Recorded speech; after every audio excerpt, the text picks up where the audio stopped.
துரதிர்ஷ்டவசமாக தமிழகத்தைச் சேர்ந்த திமுகவினுடைய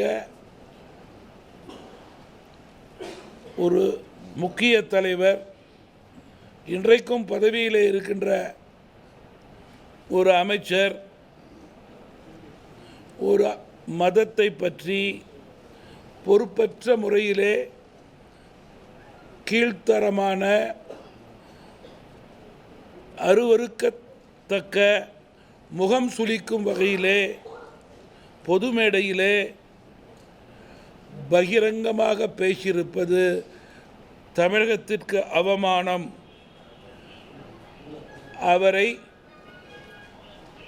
கட்சி பதவியிலிருந்து எடுத்தால் போதாது, அமைச்சர் பொறுப்பிலிருந்து உடனடியாக பதவி நீக்கம் செய்ய வேண்டும்.